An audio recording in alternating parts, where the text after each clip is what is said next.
some of the classics I've got here, I kind of going back to some of the information I've been, you have to get help from some of these wonderful drinks historians. Dave Wondrich has been a great help here because he discovered and developed a recipe for a Russian cocktail which was on a New York bar menu in 1910.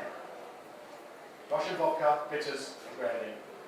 It's simple. It's an old-fashioned, shaken up basically, and it's a great drink. And it's significant because that was a vodka drink then. Then you move further on to after the First World War, and Harry Craddock moving over to the UK to London Savoy Bar, he created the Allies cocktail. Allies is a lovely drink, and it's based on gin, Kümmel, vodka, and French vermouth. Now, Kümmel replaced the vodka somewhat to a bigger proportion because vodka wasn't really available after the First World War, but some bars didn't have it. But it was a recognition of basically you had the English gin, you had the Russian vodka, and you had the French vermouth. And they were the three allies that got together in World War I. So significant cocktail. Pink Martini. The Vespa is one of those drinks where you think, it's actually quite similar to an Allies cocktail. The Vespa was James Bond's preferred drink from the 50s, when with Ian Fleming wrote Bond, he decided to do a Vespa Martini with gin and with vodka and a bit of Lynette. If you put Kümmel into the equation, then you've got your Allies cocktail. Then you've got Pink Martini.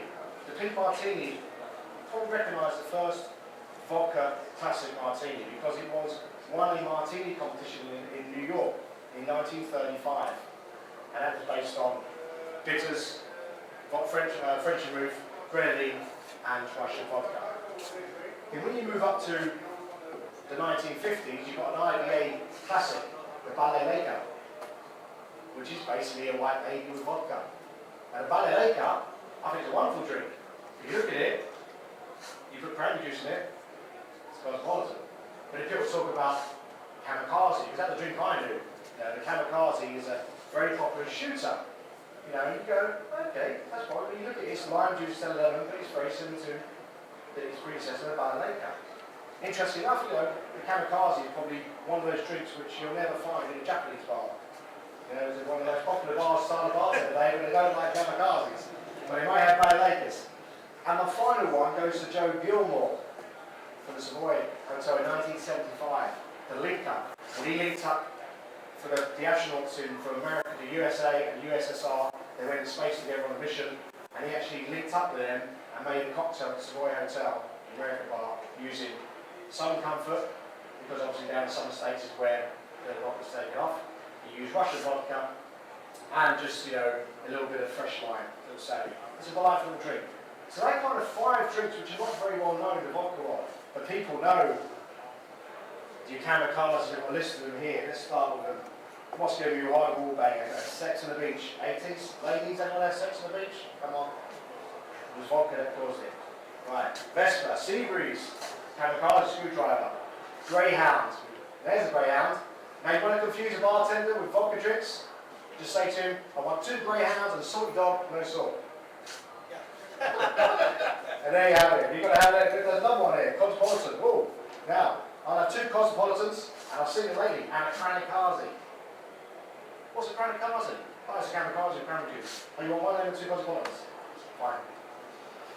And the Poor Blue Lagoon. Can't forget that as well for the disco era.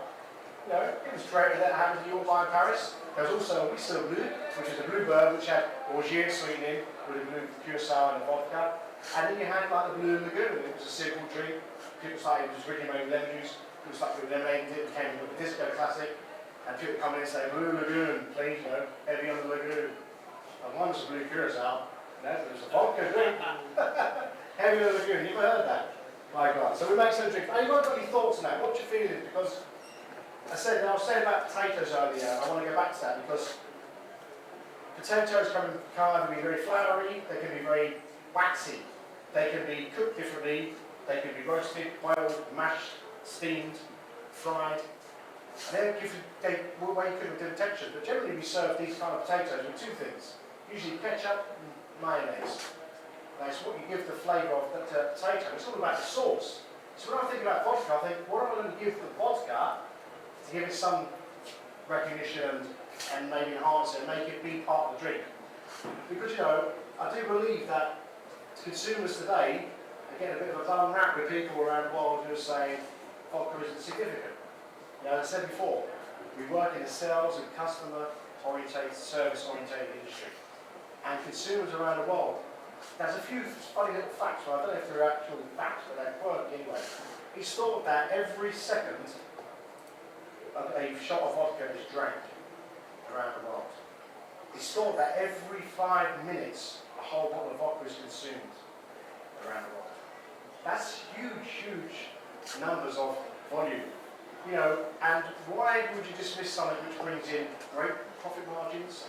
You know, it pleases the crowd, pleases us, it's a real party spirit, and it makes some fantastic tasting drinks. So we'll try it then. Anyone got any thoughts on vodka? Anyone starting to believe that maybe vodka will get the respect and recognition it's so importantly needed? Please feel free to speak up or forever hold your peace. Because we're going to start with some classics now. I'm going to make the Russian cocktail first, where we're going to be basically using very simple ingredients. We're going to have some spongy, and I want to have a good double measure here. Going in. Followed by original recipe called for Peruvian bitters. Not seen a lot no more, but you can get them. They are available back in the UK. It's Peruvian, Amargo Peruvian bitters. A little bit more sweeter than your Angus syrup, and you've got a nice little bite and sweetness to them. Don't be shy dashes, because that's it, it adds a bit of sweetness. There's your bitters. And then we're just going to have a couple of bar spoons of grenadine. So, spirit, bitter, sugar, ice, water. It's there for me that deems this to be an old school, classic vodka cocktail in its true form. Give it a shake up.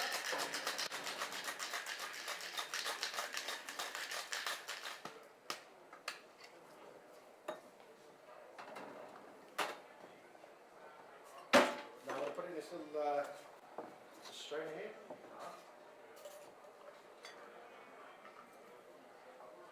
Just going to show you this little small little cocktail glass here. Nice little delightful glass. I give it a nice little zest of lemon over the top. Get all those lovely oils around it. And there you have a Russian cocktail from 1910. Simple.